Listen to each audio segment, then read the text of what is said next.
Well, our thanks as always to Home Street Bank for their support of this podcast.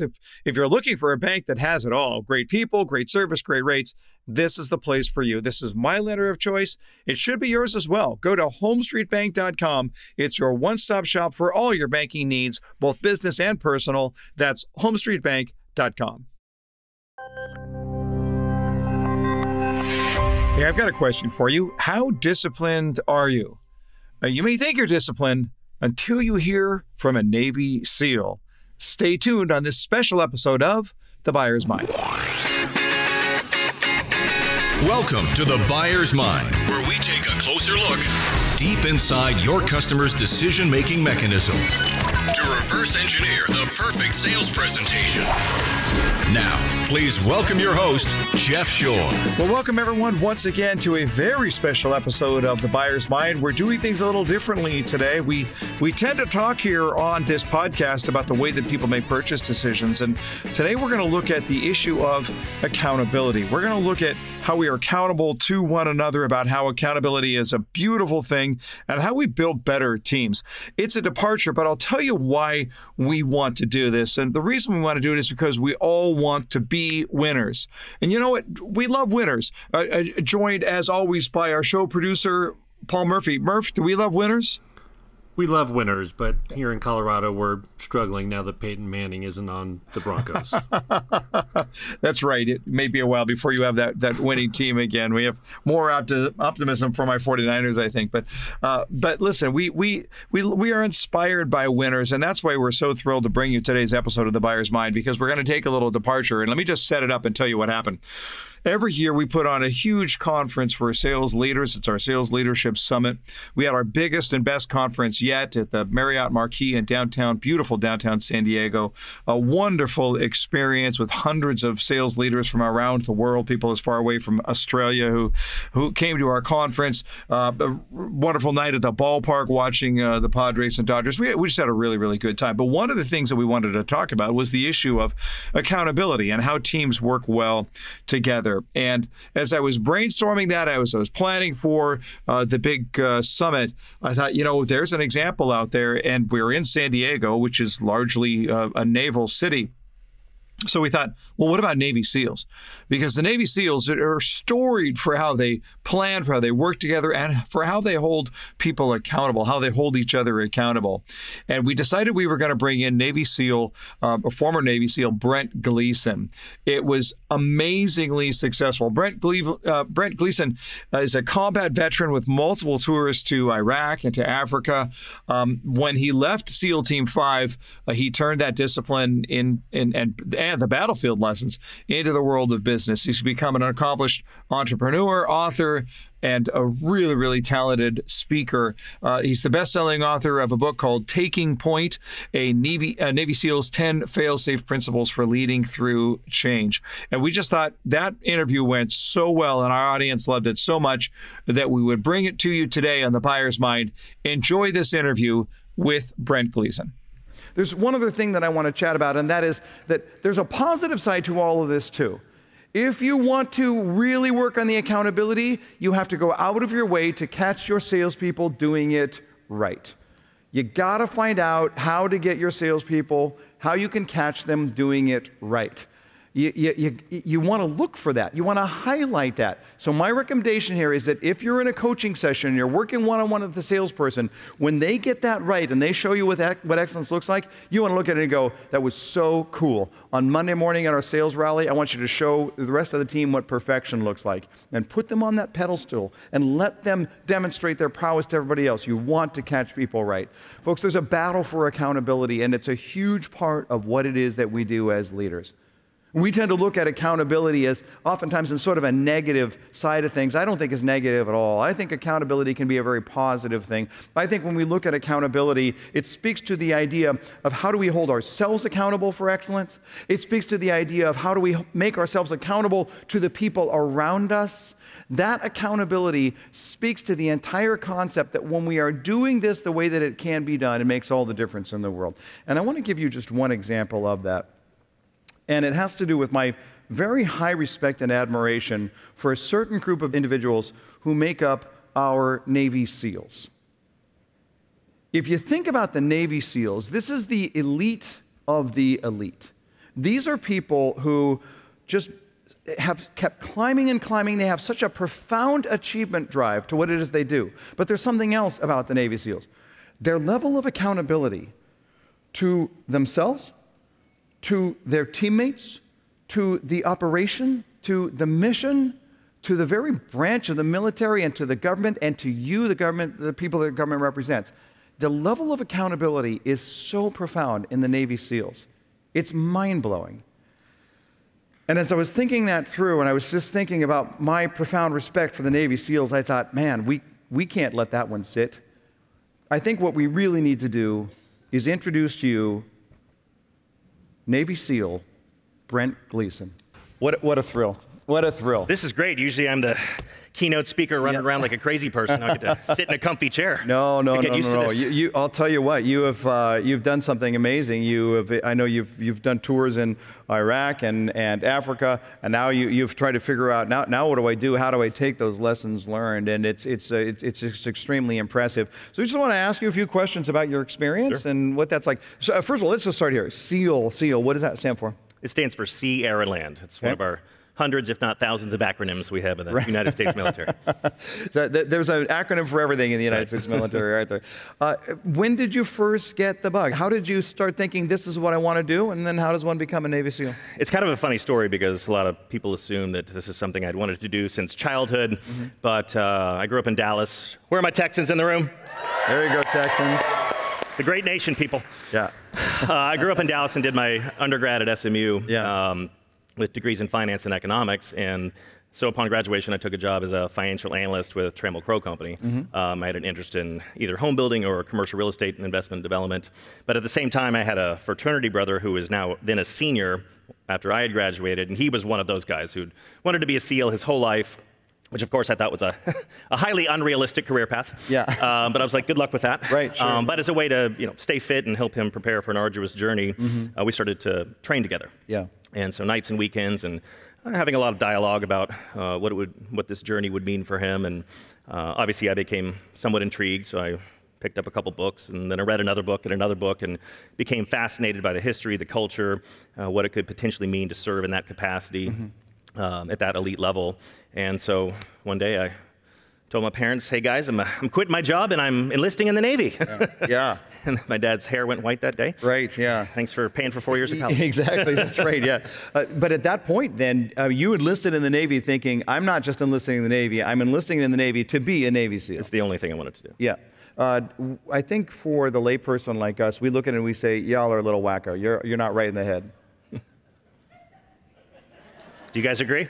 My wife does. No, listen, in a good way, No, but it's one of those things where you can't kind of want to be a Navy SEAL. Well, it's an interesting topic because we've actually in Naval Special Warfare invested millions and millions of dollars to try and identify the cognitive, mental, and physical makeup of students that are more likely to make it. Yeah. Because we graduate only 10% of each class. Yeah. And it's a 90% failure rate. Right. And these are think about already... it as a sales funnel, people. Right. We need better leads in the top of the funnel. Because we still only close 10% of the deals. Right. Yeah. And that's of the people who already think that they. These are other people who think they want to be SEAL. They think they have what it takes. Everybody they had there to has pass the the desire. entrance in order to get there in the first place. Everybody has a decent amount of desire, but desire is not enough. What caused people to drop out? If only 10% graduated, what caused them to drop out? Well, this will shock you, but most people don't like being second stage hypothermic 24/7. Really? Okay. Yeah. Yeah. Obviously, some people get injured, but most people quit early on. I mean, it's the training pipeline's 18 months. Yeah. You'll whittle a class of 250 down to about 25 or 30 in the first month. Yeah. So it's my understanding is that it's physically and unbelievably grueling, and then after a while, because the body and the mind are connected together, the physical toll starts playing tricks on the mind after. Right. Yeah. Well, people always. You get it, and I know all you guys do too. People think, well, is it more physical? Is it more mental? Those things are obviously very intimately connected. Yeah, yeah. And so it's basically, we go by what we call a rule of 40%. And there's cognitive research that shows this, but when your brain is telling you based on pain or fatigue that you're done, you can go no further. You've only gone 40% of what your body can do. And those that can push beyond that 40% are the ones, obviously, that can make it through the initial stages and Hell Week and those first 3 weeks where you weed everybody out. Right. So if I'm lying on the couch and I'm like, I want to change the channel, but the remote is all the way over there, you're saying I have it in me. I could do it. Okay. All right. You may not achieve that goal, but I'm glad I'm here. Like I said, desire is not enough. That's right, exactly. Did you ever doubt? Did you ever wonder if you were going to be one of the ones who was going to get the axe here? I get asked that a lot. I mentor young guys into the program too, and they're always, what's the hardest part? Yeah. When did you feel like quitting? And I never considered, and this isn't trying to sound macho, I never considered quitting ever. But there are definitely times, pretty much every minute of every day, where you, especially in those early weeks, let's take Hell Week, for example. Hell Week is the brutal crucible that all SEALs share, but few pass. It's the third week of training. It's designed essentially to weed people that do not have the passion and the vision to be there. And you don't sleep for an entire week. You run the equivalent of multiple marathons while wet and sandy, brutal beatings, and it's just constant movement. I finished Hell Week with a broken elbow, joint problems, and cellulitis. I had a buddy who finished with 2 broken shins, but people just keep their mouth shut so they don't get rolled back and have to do it again. Sure. It's a wise strategy. But that first night of Hell Week, you cannot even see the light at the end of the tunnel. Not even a glimmer. And it's that moment where you realize that it's going to be one of the worst weeks of your entire life. Yeah.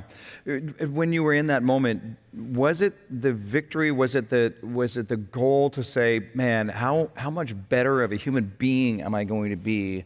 Did that motivate you, or was it just stay alive, dude, stay alive? You learn to compartmentalize to a certain degree. Obviously, if you try to focus too much on the long-term vision, you will be consumed with stress because there's so many evolutions you have to pass, both physically and academically, just to make it through the program, that you really have to compartmentalize. And some people do it, you have a weekly goal, you have a daily goal, and you have a evolution goal. Make it to breakfast, make it to lunch, make it to dinner. That's your day. That's all you focus on. That sounds right? Right? That's a typical day for most of the people in this room. All right, so you finish that process. Now you're into the Navy SEALs. Now you're into the point where you're mission training, you're working with other people, and now it's a whole nother level because your education is not over by any stretch of the imagination. It's just beginning. It's just beginning.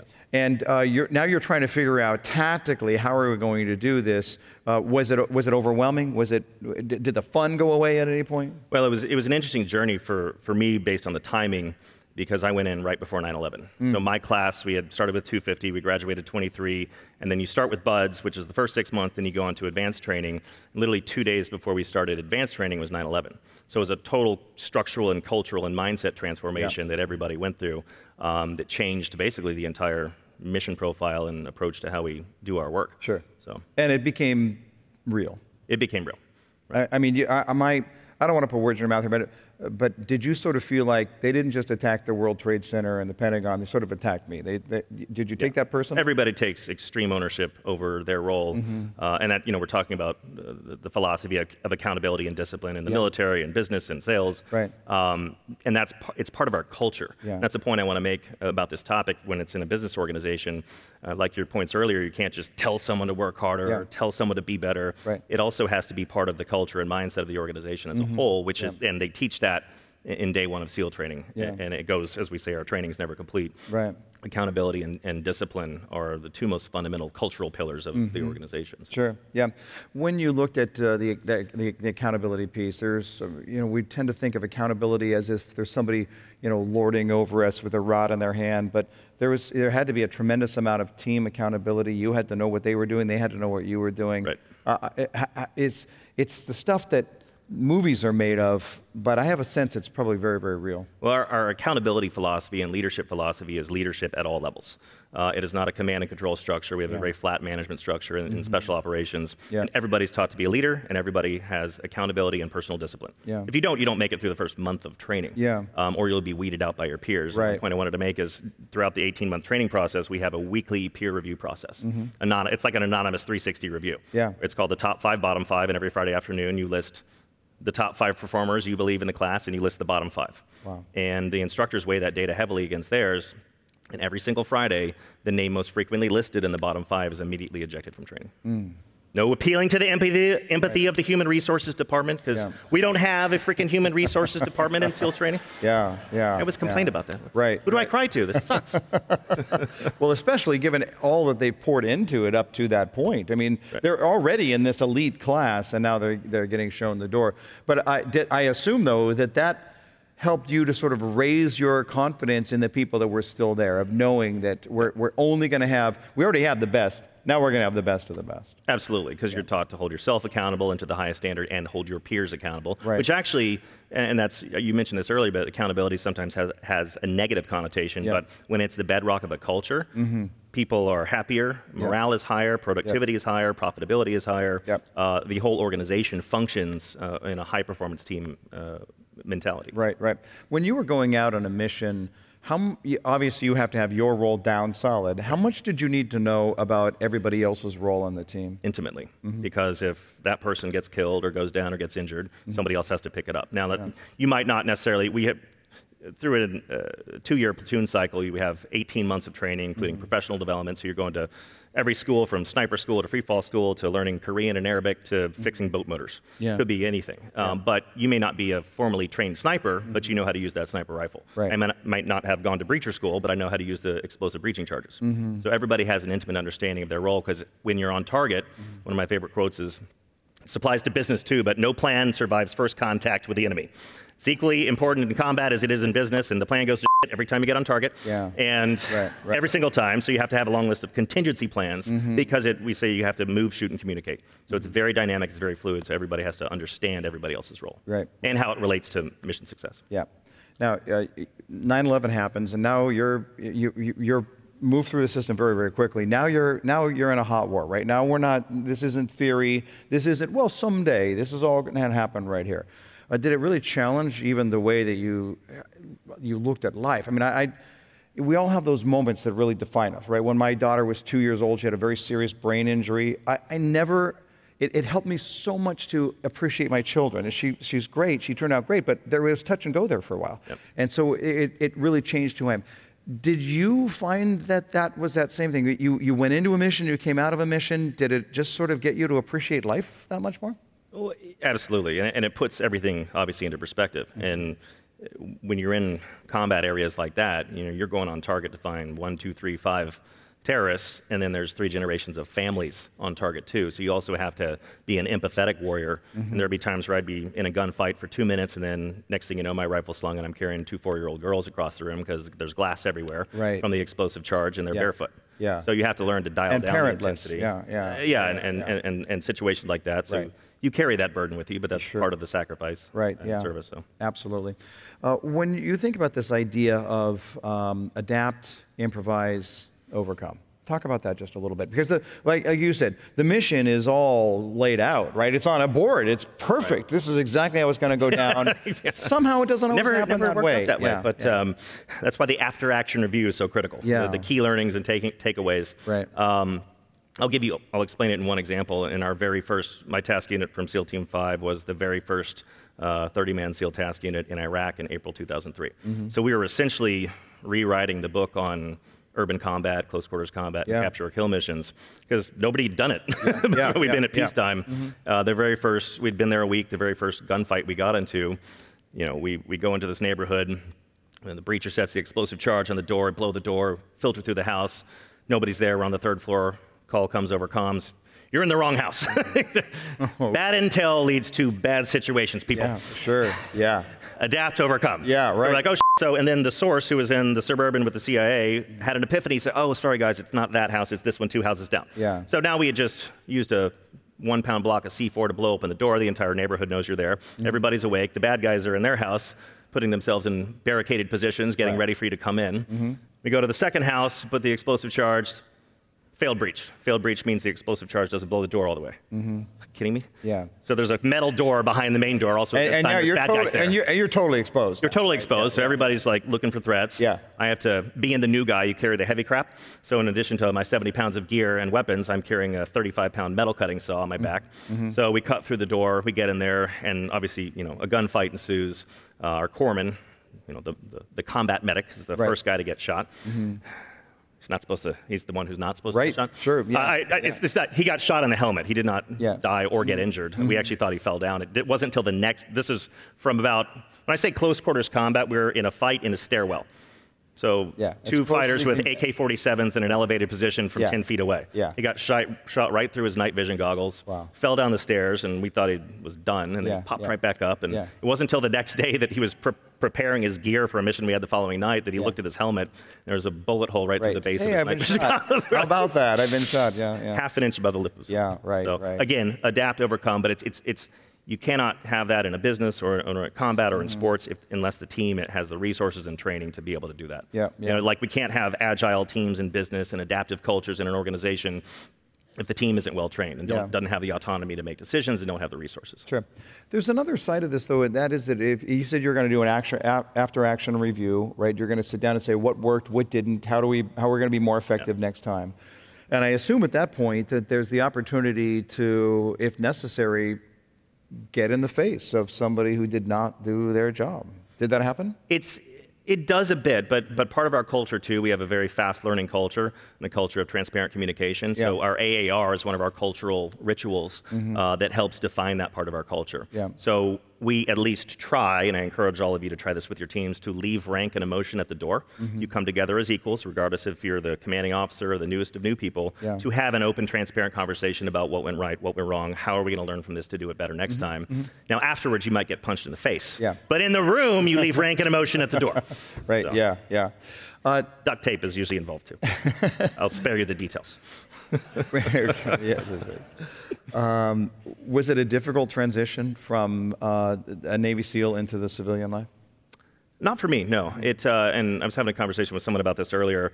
What I see predominantly with special operations personnel is just by nature of their mindset and how they approach life and work is they always have a plan. I mean, I see guys, every now and then, somebody who comes out of the teams without a plan, usually they're back in the teams in 6 months. Right. Because that's what they know. And you get sort of institutionalized because that's where your identity is. But most guys get out, with a plan. I took the GMAT before my last combat tour and started grad school. Ironically, I got a combined MBA and Masters of Science in Real Estate because I wanted to be a frickin' home builder, people. And then the global economy crashed. What was the deal with that? So instead of being a home builder, I learned so much about real estate development and finance that it scared the crap out of me. The risk Welcome to our world, So I started, the first company we started was a lead generation site for home builders. And then, of course, they blame us for the quality of the leads because their salespeople can't freaking close. Lynn Gary, these leads suck.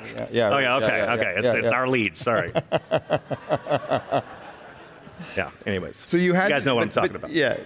But you had to jump back into civilian life, and then even as we found you and then went through the preparation process for you to participate in this event, I was really impressed just from this stance that oftentimes we talk to people, they're like, hey, what time do you want us there? You're going to have a check, right? And that's about the extent of their preparation. And you were like, let's talk about this. How's this going to go down? I want to know this. I want to know about your organization. You got here early today. It's like, I could almost feel that dedication to operational excellence has not left you at all in what you're doing now. No, and it's something that becomes obviously so ingrained in you that whether it's the simplest task or something more complex, you do it perfectly. And like Admiral McRaven's book, Make Your Bed. It's an analogy for how you train SEALs and how we in our lives who are accountable and disciplined. If you can't get the little things right, then how do you expect to take on more complex situations and goals in life? So get up every day, make your bed, and tackle challenges as they come. But that's where you see the most successful people out there in the world. They're very regimented in their routines and how they do things like that. And it's really, my philosophy is discipline really equals freedom and fulfillment, because that's when you can be disciplined in your life, not regimented like a robot, but disciplined in how you approach your life goals, your marriage, your parenting style. It opens up the door to so many other opportunities. We're just about out of time, but I'm going to take a little risk here. I think you can handle it. Let's do burpees, people. Exactly. Help yourself. Not me, I'll be sitting right here, but help yourself. I'm too old for that. you're a Navy SEAL. You're not even a former Navy SEAL, right? Once it's in you, and you carry that with you. And no, actually, that's not true. My wife reminds me every day, you're not a SEAL anymore. Please change the freaking diaper, take out the trash, and shut up. Fair enough. Yeah, do it well. And then I come to these things, I feel all cool, and then I get home, she's like, yep, change the diaper, take out the trash. No, we need that. They keep us humble. But listen, you've had this incredible path, even before you were a Navy SEAL, to your time in the SEALs, to your active combat, and now with a very, very successful speaking career, working with professionals all around the world. But there's a solidness to you. There's a toughness. So I'm going to ask you the question on the other side of the scale. It's going to sound a little weird, but what touches your heart? My children. Mm-hmm. Oh, shit. Whew, that came on quick. When you mentioned your daughter, because I think we talked about this, my daughter also had a birth defect. She's fine now, but people ask me, what's the hardest, one of the hardest things you've ever had to deal with? They assume that my answer is going to be some type of combat situation, which of course all that stuff is horrendous. Sure. But when you find that your child is in danger, potential of severe danger or a lifelong situation, and I write about it in the book, and I write about my daughter Parker Rose, and the last chapter is about resilience. And it's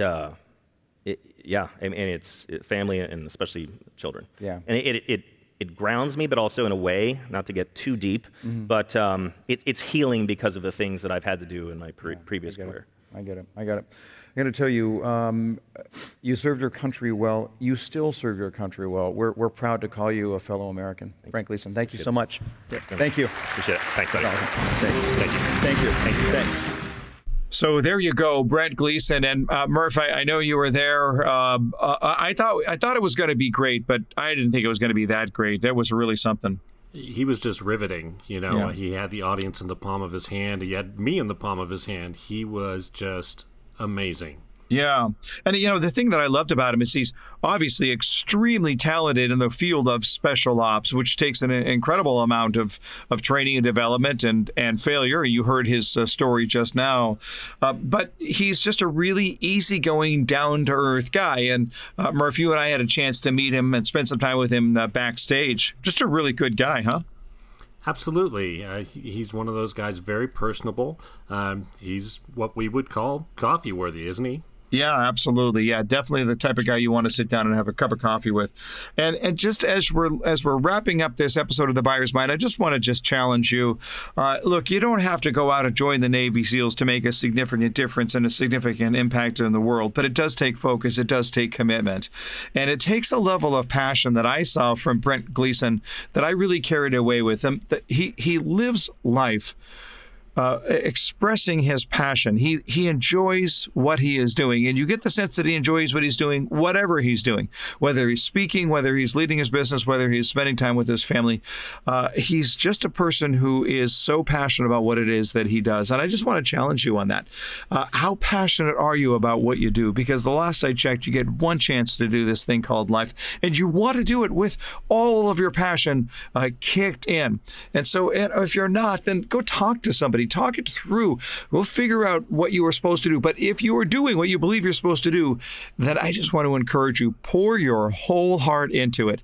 Do it with every fiber of your being. Or to put it another way, go out there and be the best version of you that you can be. What would your best self look like? What would it look like if you were on a stage for everybody to see?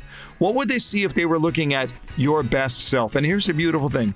When you are your best self, you live your best life. And who benefits?